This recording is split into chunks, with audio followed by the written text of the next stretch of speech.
Hi guys, coming back to you from Kenrich Products located in the Great Pacific Northwest here in Portland, Oregon.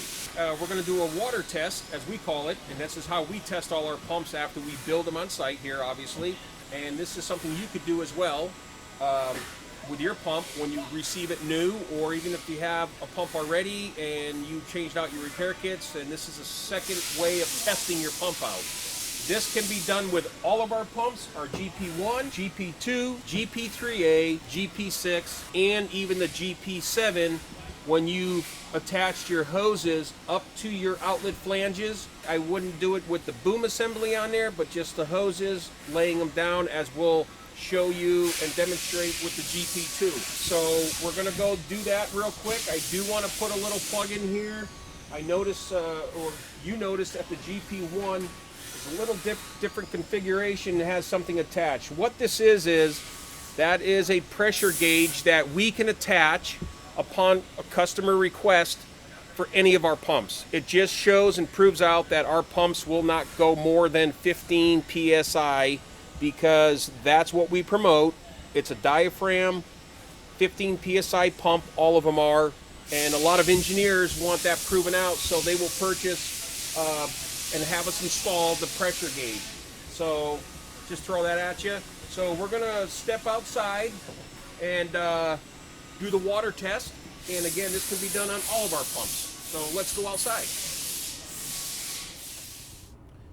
Hi guys, we're coming back to you from Kenrich Products. Outside, we're going to demonstrate the water test. Again, this can be done on any of our pumps. So you got the GP2. What you want to do is you want to fill your hopper up with water. There we go. While we're filling it, you want to make sure that your hose is up roughly chest height, okay? You want it higher and up higher than the hopper itself. All you need to do is tap water. You don't need nothing else. Once we get it full, we'll kill the water and we'll go through the test. So your hopper's full, your hose is up higher than, of course, the hopper, okay? What you want to do, this will prove out if you've also put your repair kit in and your flapper valves in correctly. So, and this is a good thing for new users of our pumps to try out their pump before they fill it with grout so they can get used to it. So what you want to do to make sure it's working correctly is you can also lay your hose down. You see the water is just gravity feeding out. So that's a good sign. That means both flapper valves, as I say in the other videos, both flapper valves are actually opening to the exit. Okay, they're both opening to the flow of grout. So this is not even pumping. This is what you want. If your flapper valve's in wrong and backwards, you're not going to get this pour out. Can you focus in on that water just to see the pressure coming out of the hose? Okay. Now the other test is, this is the way it should work, simulating grout.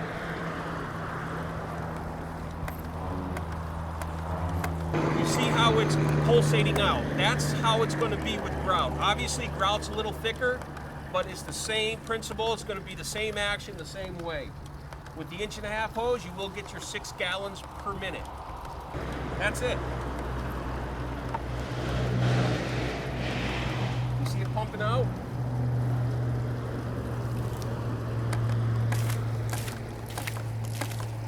That's what you want. That tells me that it was put together correctly. So, anyway, that's the water test. You can just use just regular water. You don't have to get fancy. Stick the garden hose in there and let it go. The water will drain out.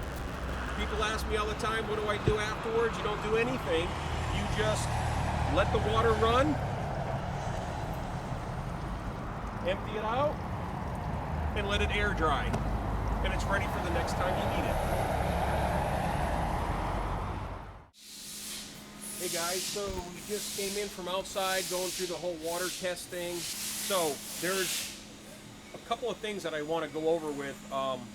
These are issues, I would say, that some of our customers have with the way they're configuring things to make the pump work. And so we get phone calls periodically with complaints, frustration, and I get it. So I think the video, as I explain over the phone to customers, and when I do, oh, okay, I get it now, and they fix the problem. Not a big deal, but I do want to explain briefly those two issues and go over them with you. You can share this video with your employees, with your boss, with somebody that you know has a pump that has issues. It's common. I would probably do the same thing, but when I explain why not to, it'll make a lot of sense. So here we go. Again, all of our pumps, except for the GP7, all of our pumps come with the 1.5" 5-foot hose with the nozzle. So that's 1.5" ID, 1 7/8 OD. But the ID is what you're concerned about. And of course, these slip over the outlet flange of your pumps. You tighten it down, yada yada. There you go. One of the problems the issues that we have as far as the hoses go. So people buy the pump, they get the hose in with the pump, pull it out, put it together, and then they'll start to reduce the end of the hose. In other words, they want to fill a void with a 1-inch core hole or a 3/4-inch core hole, for example. So you're thinking, hey, I can go ahead and do it with the 1.5", save money, go ahead and just reduce it at the very tip. It's not going to work, and this is one of the issues we have. Customers will call us and say, my pump isn't working. We'll talk it over, and I'll find out just in conversation that this is what they're doing, and it ain't going to work for you. So this is why we're going over it. So one thing is, you never want to reduce your 1.5" hose down to anything smaller, because you'll cause back pressure. So basically you have 5 feet of line that's full of grout, and right away you're putting the brakes on down here thinking it's going to pump. You'll get maybe a pump and a half out of it if you're lucky, and then it's going to freeze up and bind up. Why? Because you're causing back pressure.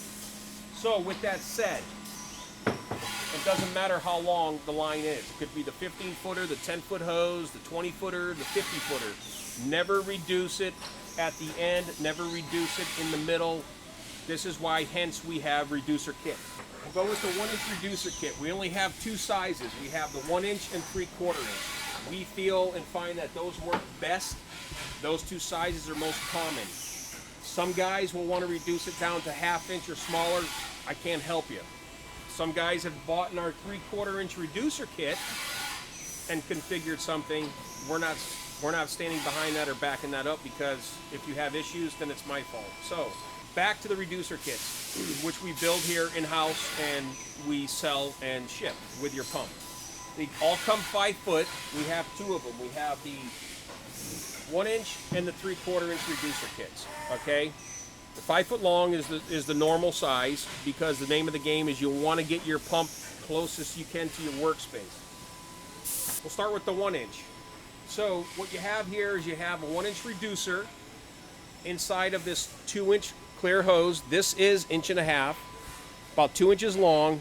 It wraps around the 1-inch reducer. So as the grout comes out of the 1.5" outlet flange of your pump, and this will work with any of our pumps minus the GP7, that'll reduce it right down to 1-inch line, 1-inch nozzle. This will not cause you back pressure, and the reason for that is because the whole line is the same diameter. Keep in mind, some people will call me and say, hey, you guys say your pump will pump 6 gallons a minute. I'm not getting that with my 1-inch or 3/4 inch reducer kit. Well, that's because your diameter is smaller. Simple. So you'll get about 2.5 gallons per minute with the 1-inch, and about 2 gallons per minute with the 3/4 inch reducer kit. So keep in mind, the smaller the reducer kit, the slower you're going to be able to move material, and the less per minute. Common sense is because it's a smaller diameter. So again, real quick, never reduce your bigger hose down to smaller. Even the 1-inch, you do not want to reduce your 1-inch. You got a 1-inch reducer kit, all of a sudden you want to reduce it at the end, it ain't going to happen, because you're causing back pressure. It's got to be the same diameter all the way through the line. That's engineerically speaking. I mean, that's just what it is. Okay, so these connect real quick and easy, just like your any pump. You put it over your outlet flange, tighten your clamp down, and there's your 1-inch reducer kit. The 1-inch reducer kits can come 5, 10, 15, or 20 foot long. Okay, Again, those sizes are all one solid piece. We're not splicing, okay? But the standard is 5 foot long, and that's the 1-inch reducer kit. Same thing follows through with the 3/4 inch reducer kit. 3/4 inch reducer kit connects to your pump. 3/4 line, 3/4 reducer, 3/4 nozzle. Again, you do not want to reduce this down at the tip or even in the center or splice it together with anything smaller. You will cause back pressure, it won't work. If you look inside, we got the same style of reducer, just 3/4. The other one was 1 inch. So basically with the Kenrich product pumps, in-house we have the 1.5 inch hose, 1 inch, and 3/4 inch. Again, do not try to reduce your hoses no matter what size. Do not try to reduce it whether you're splicing or at the very tip. It's not going to work. I do have some guys, not to make confusion, but I have some contractors that will water down their grout or mortar mix with no aggregate. It's very, very, very fine. I mean, it's minimal aggregate.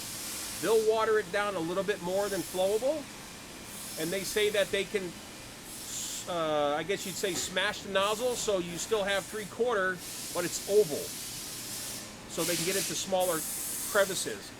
If that's what they want to do, go for it. We don't promote that. We just promote exactly what we have. So every contractor has a trick up their sleeve.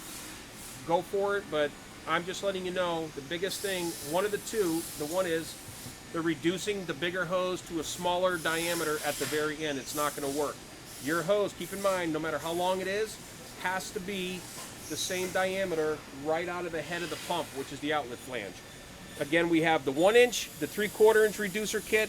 The 3/4 reducer kit we sell as 5-footers, 10-footers, and 15. We do not recommend more than 15 foot long, on the 3/4, and for that reason is as you go longer than 15 foot, because it's a smaller diameter, it gets harder to pump.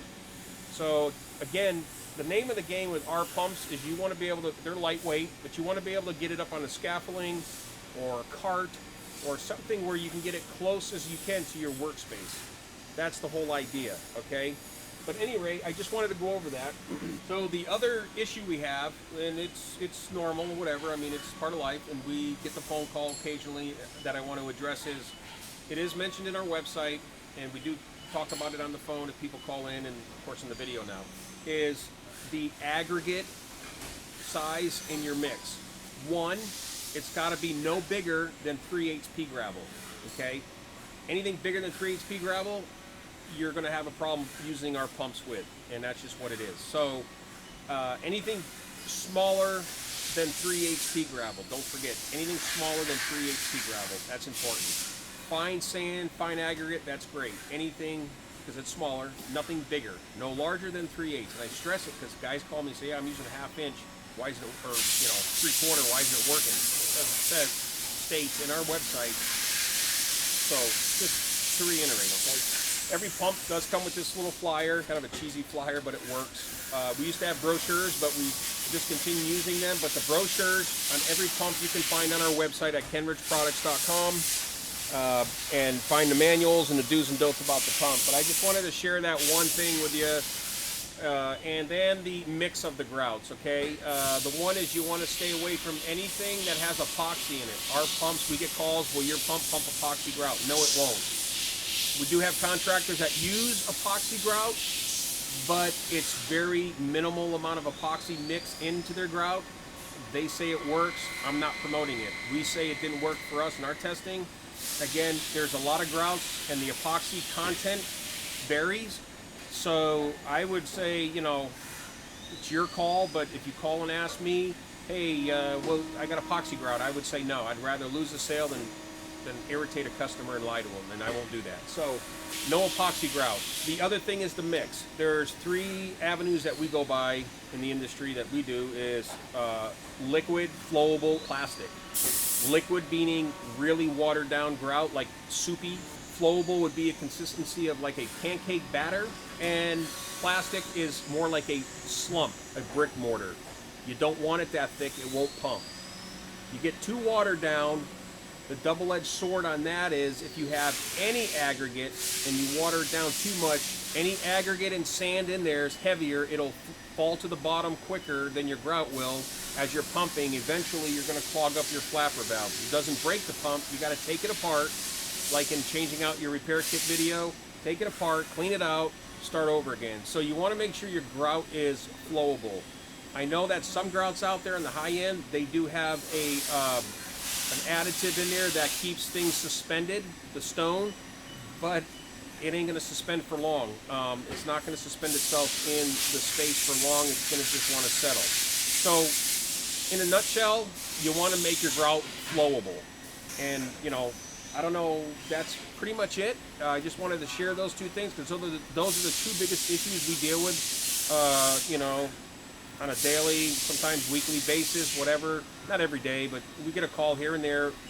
Their pump's not working, we talk it through.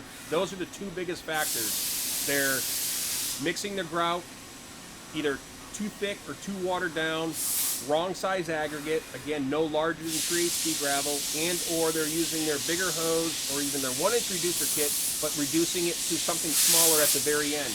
You don't want that.